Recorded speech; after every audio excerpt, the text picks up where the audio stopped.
vivir una fe encendida y una fe en un nivel de convicción donde puede recibir la promesa de Dios. ¿Amén? ¿Lo cree o no lo cree? ¿Sabe que esas promesas son las que dicen que tu casa alcanzará salvación? Esas promesas dicen de que Dios tiene el control de tu vida, de tu propósito, de cada día que tú transcurras en la vida, el Señor tiene el control. Entonces, qué maravilloso poder participar. Y lo lindo de esto es de poder ver la unidad de la iglesia. Poder ver que todas las iglesias manantial de bendiciones, a lo largo y a lo ancho, donde se habiten, donde se ubiquen en el país, este mismo día estamos haciendo exactamente lo mismo. Entonces hay una unidad del cuerpo, ¿sabe? Y en esa unidad sabemos que vamos a ser grandemente bendecidos. ¿Trajo fe hoy? ¿Tiene fe hoy? ¿Está decidido a activar esa fe? Mire, porque sé que si Dios lo trajo aquí esta noche para recibir esta palabra, es porque Dios quiere obrar poderosamente en su vida. ¿Amén? Así que active esa fe. ¿Qué le parece si oramos? Levantamos una oración al Padre. ¿Amén? Cerrá los ojos ahí donde estás. Padre, en el nombre de Jesús, queremos bendecirte en esta hora, creyendo y declarando, Señor, que nos has traído en este lugar, Señor, para poder adquirir, Señor, e inquirir tu palabra, Padre, para poder profundizar en ella, porque hay una revelación que quiere activarse en nuestra vida. Sabemos que en tu propósito, en tu designio eterno, Padre, has trazado este día en tu calendario para que nuestra vida se reúna hoy en este lugar.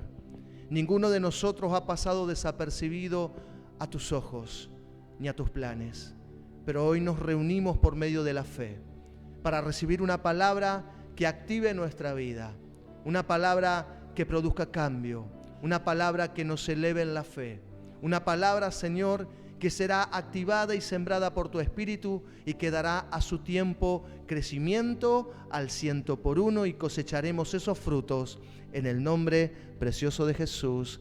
Amén y amén. Dale un fuerte aplauso al Señor. Y mientras meditaba en lo que representa la duda, yo quería leerte simplemente el significado que representa en el diccionario, ¿no? Uno experimenta la duda en muchos aspectos de la vida, pero en el diccionario nos da una referencia muy profunda de lo que la duda representa. Mire lo que dice la Real Academia Española. Dice lo siguiente, dice suspensión o indeterminación del ánimo entre dos juicios o dos decisiones. Eso es lo que es la duda. Es un doble pensamiento, donde uno tiene la oportunidad de tomar una decisión u otra.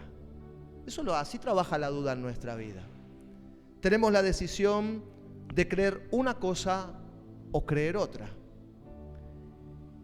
Meditaba hace tan solo unos minutos atrás y me gusta porque el Señor me sorprende, ¿sabe? Y cuando uno ora para compartir una palabra, siempre tiene que estar expectante a lo que Dios te va a enseñar, a lo que Dios te va a hacer profundizar. Y me daba una referencia de la fe el Señor para hablar hoy de la duda. Sabemos que la fe, Hebreos capítulo 11, versículo 1 dice: la fe es la certeza de lo que se espera, la convicción de lo que no se ve. ¿Cuántos conocían ese texto? Todo cristiano, todo hijo de Dios, ha leído por lo menos una vez en su vida este texto que ¿no? Desarrolla la fe y la enseña, ¿no? Con tan solo unas pocas palabras, pero nos habla que la fe es certeza. ¿De qué? De algo que se está esperando. Tener la certeza de que eso va a venir a mi vida, o que eso se va a manifestar, o que eso me va a alcanzar. Entonces uno medita muy suavemente, decir, entonces fe es poder esperar que Dios obre en mi vida. Lo segundo, dice, es la convicción de lo que no se ve. Y aquí es el nivel espiritual. Aquí es donde la fe saca de lo natural y te transporta a algo sobrenatural. ¿Por qué? Porque es algo que no vemos.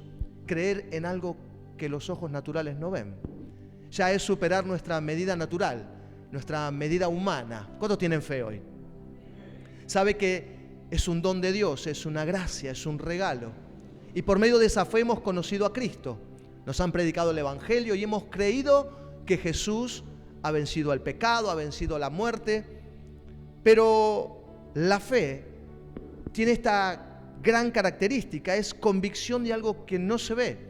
Usted no vio a Cristo en la cruz, usted no conoció a Jesús, pero creyó en el testimonio que Dios ha dado de su Hijo.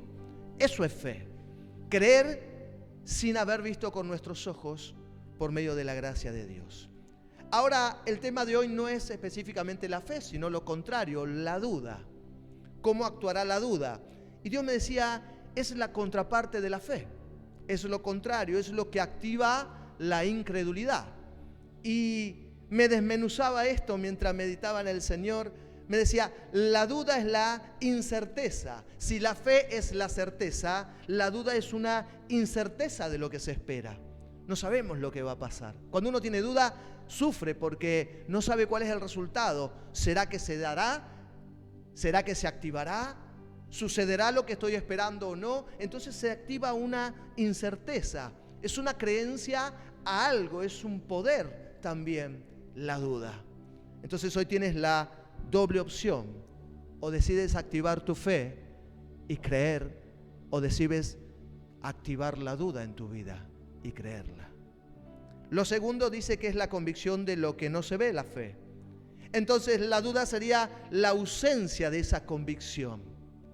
Entonces una persona que duda está viviendo ausencia de convicción de algo que tendría que creer y no lo está haciendo. Entonces uno desmenuza. ¿Cómo será entonces que opera la duda contra la fe? Sabe que Santiago nos va a dar una hermosa referencia. Vaya conmigo si quiere al libro de Santiago. ¿Le gusta la palabra? ¿Medita en la palabra?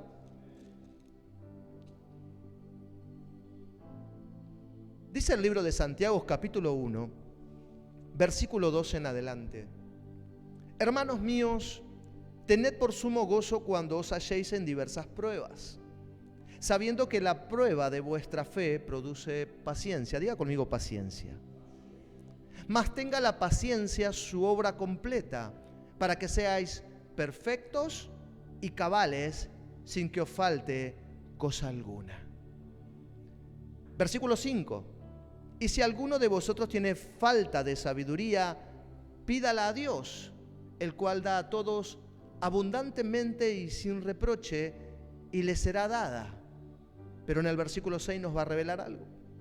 Pero dice, pero pida con fe, no dudando nada, porque el que duda es semejante a la onda del mar, que es arrastrada por el viento y echada de una parte a otra.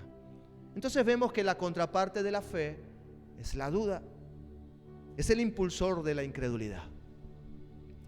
El enemigo sabe que si gesta duda, hay algo que usted no va a alcanzar, hay algo que usted no va a cosechar.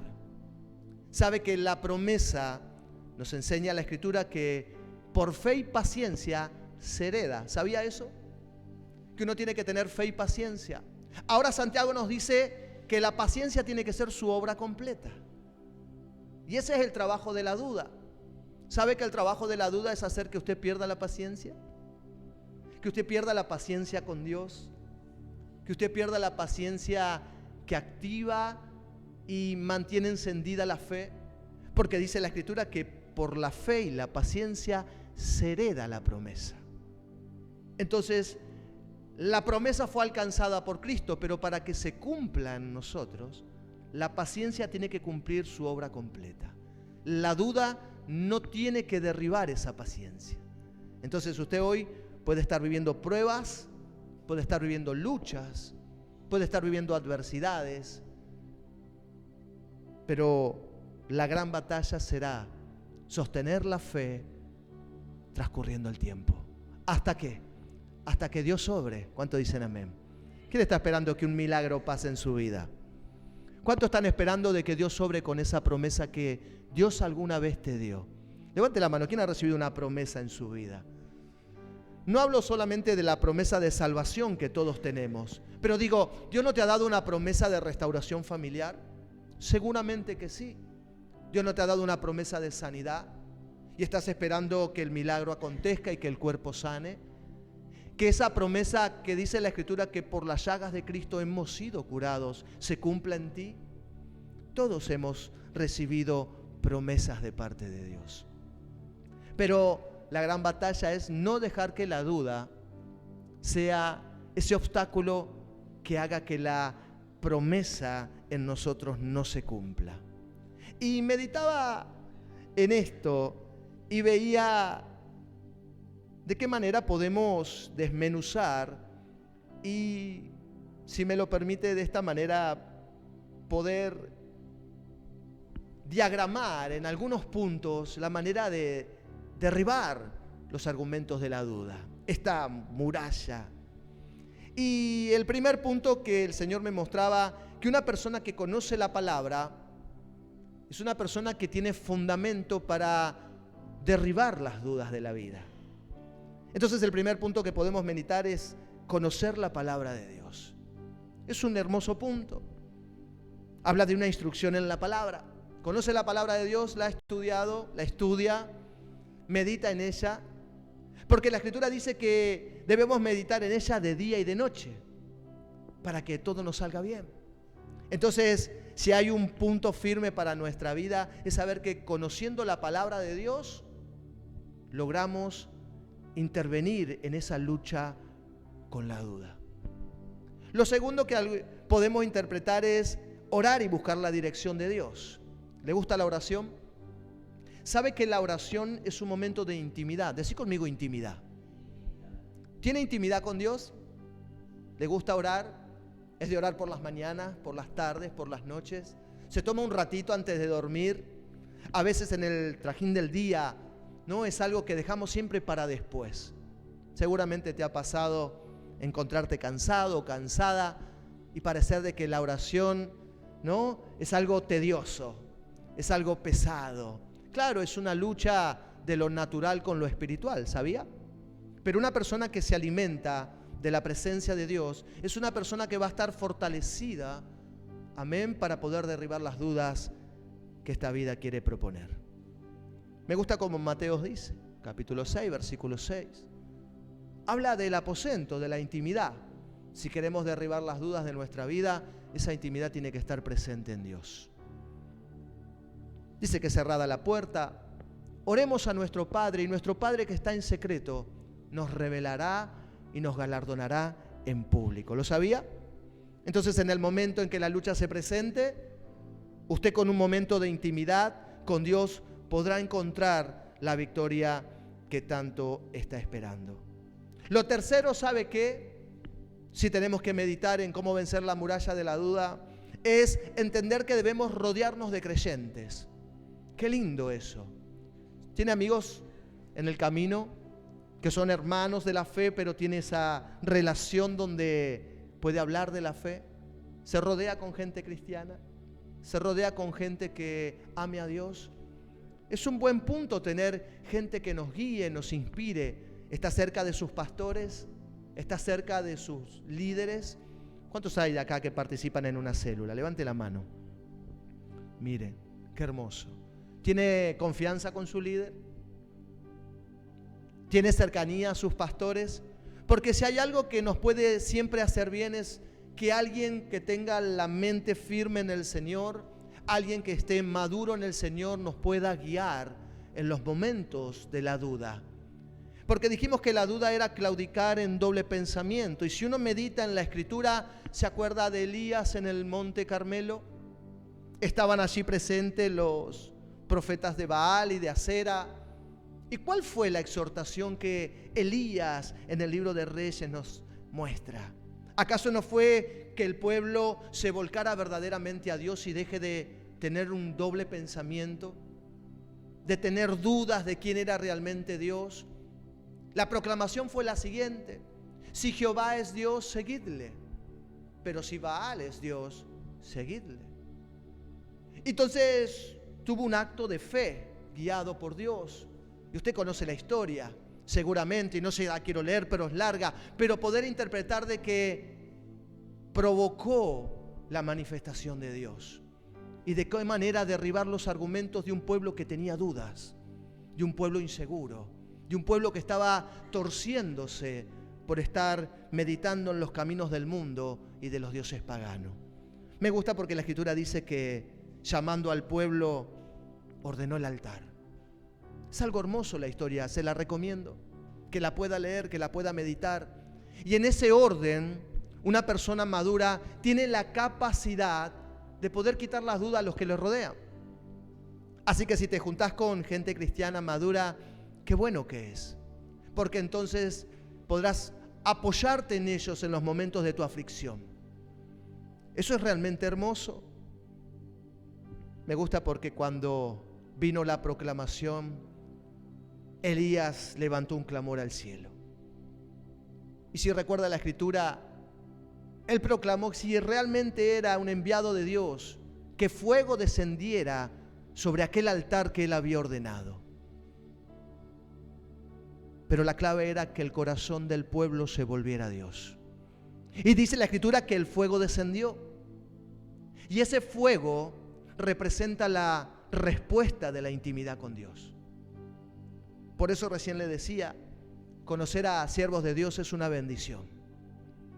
Rodearnos de gente que pueda tener la capacidad de tener la luz de Dios, la gracia de Dios, nos ayudará en nuestra vida a impulsarnos. Mire, este no es un camino de llanero solitario, ¿sabía?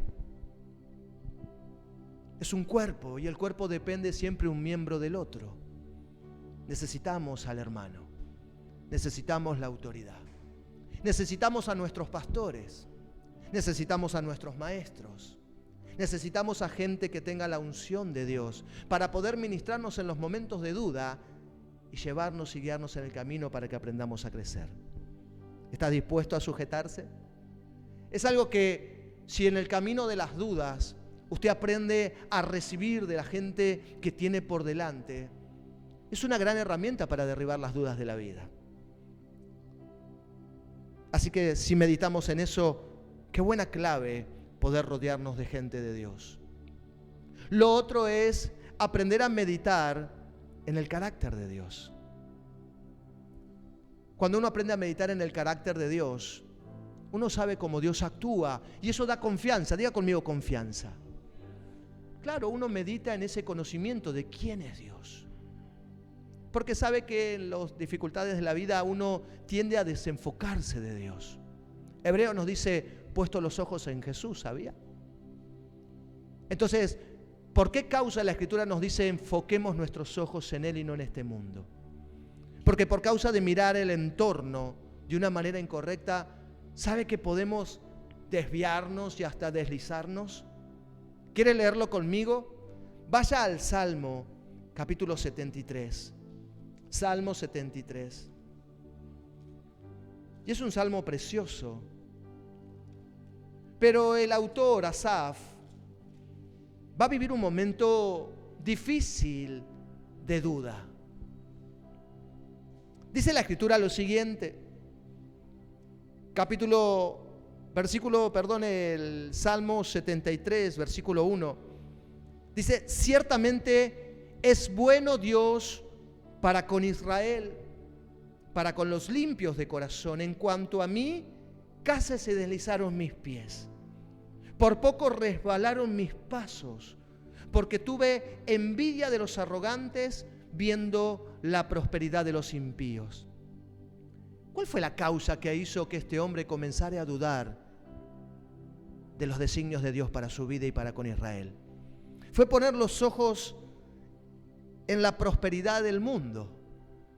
Dice la Escritura, viendo la prosperidad de los impíos.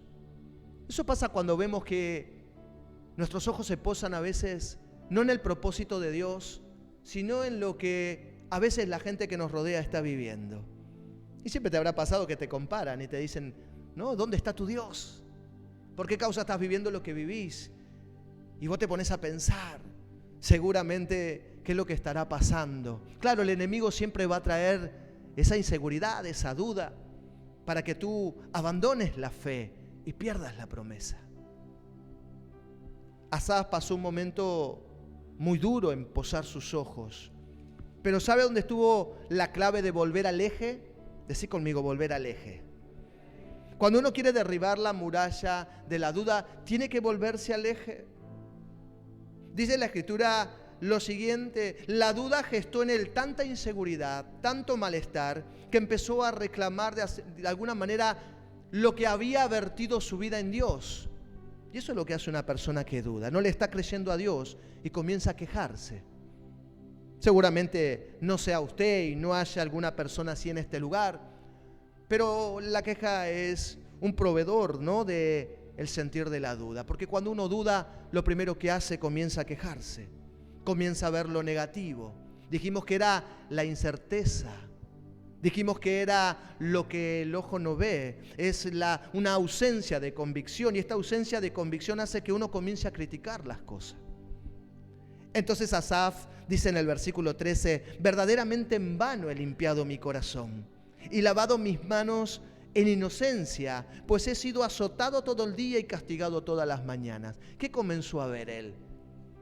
Lo negativo. El haber pagado un precio.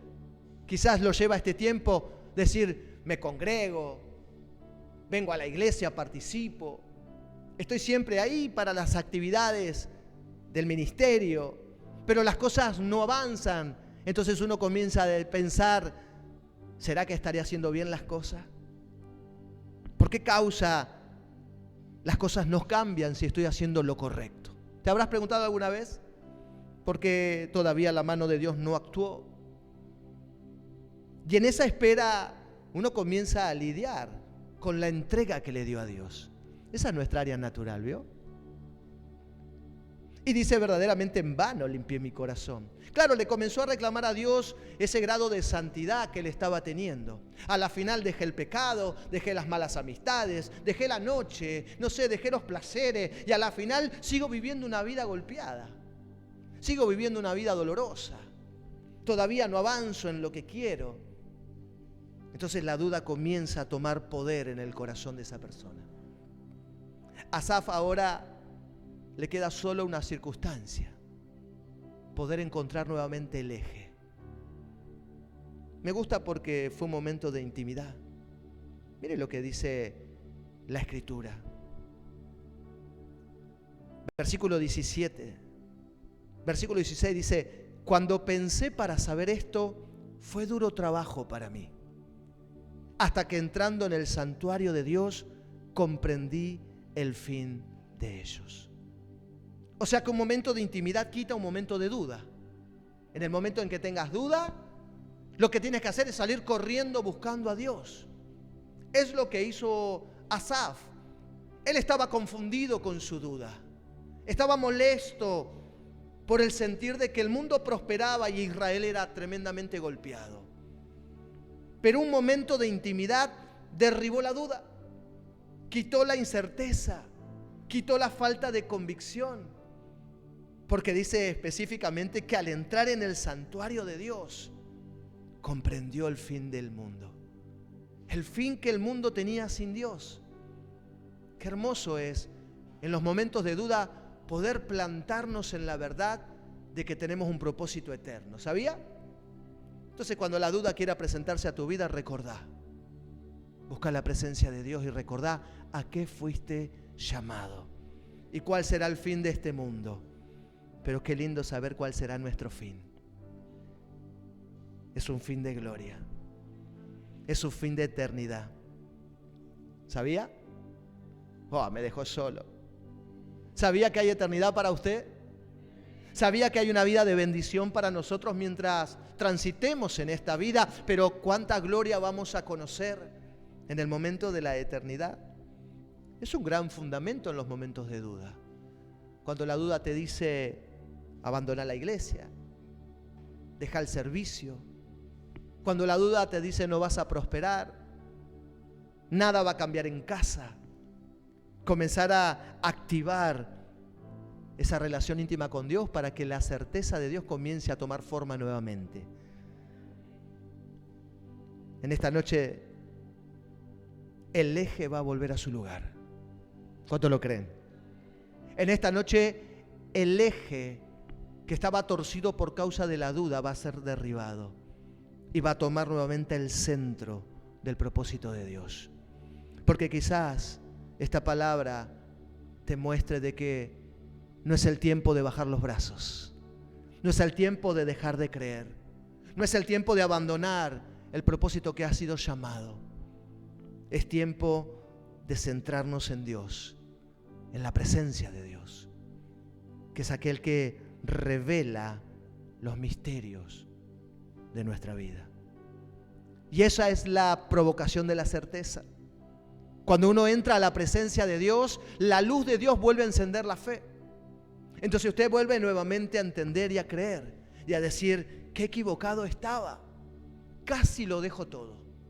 Casi abandono a mis pastores, casi abandono el propósito, casi dejo la célula, casi abandono el estudio bíblico. Claro, eso también le pasó a Asaf, versículo 22, amado, si lo quieres poner. Dice, tan torpe era yo que no entendía. Era como una bestia delante de ti.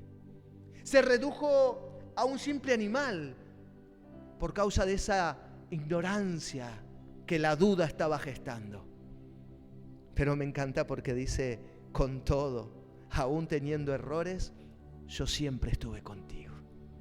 Dios siempre se mantiene firme a nuestro lado. Mire, yo no sé quién está recibiendo esta palabra, pero Dios está contigo. Yo no sé quién la está creyendo, pero Dios está con nosotros. Aún cuando tenemos flaquezas de duda, aún cuando nos sentimos en ignorancia, no sabemos y no entendemos qué lo está pasando, pero sabe que los misterios pertenecen a Jehová. No está en nosotros tener todas las respuestas. ¿Y sabe qué te lleva a entender esto? Que vamos a tener que transitar quizás la vida humana luchando contra las dudas. Porque quizás no tengamos todas las revelaciones. Quizás no siempre Dios responda por causa de qué misterio estás viviendo lo que estás viviendo. Pero definitivamente, cuando la duda se presente, tendrás la opción que tuvo Elías e Israel de tomar la decisión correcta. La decisión de creer, aunque los ojos no vean. Eso es fe, mi amado. Eso es fe, mi amada. Es cuando creemos sin ver. Qué extraordinario. La palabra dice que vivimos por fe y no por vista. Y es el nivel más alto de la fe. Entonces, cuando tú no veas nada, decís, estoy caminando por fe. ¿Cuántas áreas de tu vida todavía no has visto que Dios resolvió? Entonces tú puedes decir, esa área en mi vida que no estoy viendo ser resuelta, es el área que motiva mi fe cada día. Porque los ojos no están viendo nada, pero la convicción late en mi interior, sabiendo de que Dios obrará en su tiempo. Gloria al nombre de Jesús. Dice Asaf para terminar, dice, me tomaste de la mano derecha. Qué hermoso, es como un pequeño niño siendo guiado por su papá. ¿Te acuerdas cuando eras niño? Aquí hay gente mayor. ¿Se acuerda cuando era niño y su papá y su mamá lo tomaba de la mano? Yo tengo niños pequeños y ellos salen a la calle porque cuando están en casa uno se siente libre, ¿vio? Juegan, van, vienen, pero en el momento en que cruzamos a lo desconocido, para cruzar una calle, para caminar una vereda, el niño automáticamente levanta la manita y comienza a transitar en lo desconocido de la vida, pero tomado de la mano de su papá o de su mamá. Así es Dios con nosotros, porque tú no sabes lo que te deparará la vida, pero Dios sí lo sabe. Las cosas que te son desconocidas, que vas a transitar en esta vida, en los años que te quedan de vida, quizás todavía no te sea resuelto o revelado, pero en esos misterios de lo desconocido Dios nos toma de la mano para caminar con Él. ¿Cuántos lo están entendiendo? Tú no estás caminando solo, Dios te tiene tomado de la mano todos los días, en toda circunstancia, en toda adversidad, ante toda manifestación de la duda, ante todo conflicto, ante toda aflicción. Él dijo, confiad, en el mundo tendréis aflicción, pero confiad, yo he vencido al mundo. Entonces nos tomamos de la mano. El tema es no soltarnos. Decí conmigo, no me he de soltar. Repetítelo para ti, no me he de soltar. Mire cómo cierra. Dice, me has guiado según tu consejo, versículo 24. Y después me recibirás en gloria. Me has guiado según tu consejo, tu palabra. Por eso recién meditábamos, decíamos, qué importante es la palabra de Dios. Viene el conflicto, busca una palabra. Viene la adversidad, busca una palabra. Porque la duda se levantará con el conflicto. Pero la palabra de Dios siempre lo resolverá. ¿Está conmigo? Entonces Asaf dijo lo siguiente, me has guiado según tu consejo. No es conforme a nuestro pensamiento, es conforme al pensamiento de Dios, su palabra. Y esa concluirá en un gran resultado, poder vivir una eternidad de gloria. Es la verdad del Evangelio. No hemos sido simplemente conocedores de la verdad para simplemente mejorar un poco la economía y vivir algunas cosas lindas, sino que hemos sido llamados a transitar en una eternidad de gloria con Él. Gloria al nombre de Jesús. Ahora, cuando Asaf lo entiende, él proclama esta hermosa frase. Versículo 25. ¿A quién tengo yo en los cielos si no es a ti? Y fuera de ti, nada deseo en la tierra. El hombre estaba viviendo un conflicto, miraba toda adversidad su entorno. El momento de intimidad quitó la duda y mostró la verdad. Jesús es el camino y la verdad. Y cuando entró a la presencia de Dios, él entendió que lo único que importaba en la vida era Dios y su presencia. Entonces él comprendió que importa lo que pase aquí en la tierra, en mi entorno, si yo tengo a alguien en los cielos. ¿A quién tengo yo en los cielos si no es a ti? Y fuera de ti, a la final, nada deseo en esta tierra. ¿De qué sirve tener afanes, inseguridades y dudas por cosas de esta tierra si a la final tenemos un Dios en los cielos y una eternidad de gloria en Él? Mi carne y mi corazón desfallecen, mas la roca de mi corazón y mi porción es Dios para siempre. Mire cómo concluye. Porque aquí los que se alejan de ti perecerán. Tú destruirás a todo aquel que se aparta de ti, pero en cuanto a mí, el acercarme a Dios es el bien. La duda se representa como algo negativo para la fe, pero acercarme a Dios es bueno. Acercarme a Dios en toda circunstancia de la vida es bueno. Así que no importa lo que te esté tocando vivir hoy, estás en el lugar correcto. Acercarte a la presencia de Dios es bueno. Asaf lo comprendió, pero en cuanto a mí, el acercarme a Dios significa bien para mi vida. Así que no importa lo que estés viviendo, has venido al lugar correcto y Dios va a desatar el bien que tiene preparado para ti, para tu casa, para tu familia. Y esa promesa se cumplirá. Yo no sé quién la está creyendo. Créalo por fe, active la fe. Es la palabra de Dios. Y concluye y dice y cierra: he puesto en Jehová el Señor mi esperanza para contar todas sus obras. A veces Dios permite la batalla de las dudas para poder Él glorificarse cada vez que la derriba. Pero ¿sabe cuál es el fin? Que usted pueda dar testimonio de esa gloria. Asaf dije, casi se deslizaron mis pies. Me llené de duda, de enojo. Estuve a punto de abandonar, pero ahora entiendo que Dios es mi porción en la eternidad. Ahora pongo toda mi confianza y mi esperanza en Él, simplemente para entender de que Él derribó mis temores, mis inseguridades y todas mis dudas.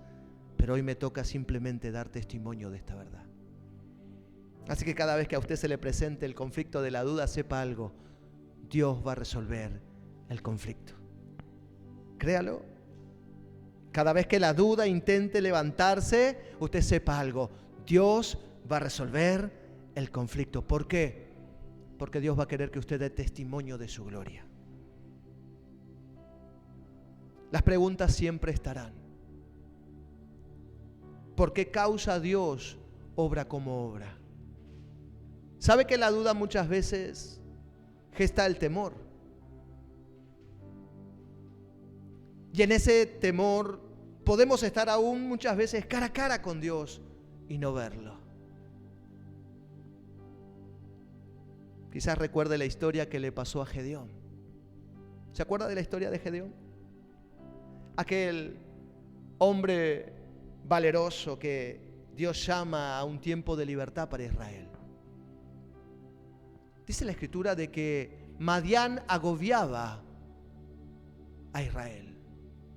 Y de esta manera oprimía a Israel y ellos se llenaban de temores y se encerraban en cuevas.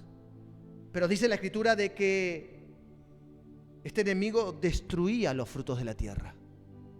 Así se presenta la duda muchas veces como un enemigo que va a destruir la promesa, que va a destruir el alcance y el cumplimiento de ella. Pero en ese momento es cuando palabra de Dios vino, ¿sabía? En ese momento es cuando el profeta enviado por Dios trae una palabra de consejo, una palabra que instruye a Gedeón a un tiempo de libertad. Quizás esa palabra hoy te esté resonando en tu corazón, mostrándote que la victoria viene de mano de Dios. Así que no dejes que la duda se levante, no dejes que la duda complique esa promesa sobre tu vida. La duda representa ese espíritu de Madián. La duda representa ese espíritu que viene a querer devorar el cumplimiento de la promesa. Entonces Gedeón comenzó a preguntarse: ¿acaso podré yo vencer? ¿No soy yo acaso el menor de mi casa y mi familia es pobre, Manansés? Es lo que hace la duda. La duda te hará rever cosas negativas a tu vida, no creyéndote capaz de vencer, de creer y de alcanzar lo que Dios tiene.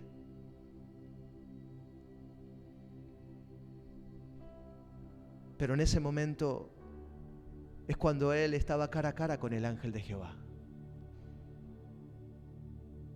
Y sin embargo él tuvo que lidiar con la duda. Y proclamó lo siguiente, estando cara a cara con el ángel, pero no entendiendo que era el ángel. Dice que estaba cara a cara, pero él proclamó: ¿dónde está Jehová? ¿Acaso no fue él el que nos libertó de Egipto?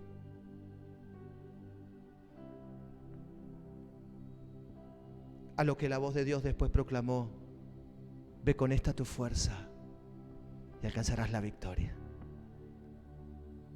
No dejes que la duda te quite la visión de Dios. No dejes que la duda te quite esa imagen todopoderosa de Dios. El enemigo intenta levantar las dudas, pero estamos aquí para derribarlas. ¿Cuántos dicen amén? Yo no sé cuántas dudas tienen en tu vida. Las dudas han querido cegar quién es la magnitud del poder de Dios para tu vida. Pero esta noche esa fortaleza de la duda va a caer. Esta noche esa muralla de la duda va a ser derribada. ¿Lo cree? Ponete en pie ahí donde estás.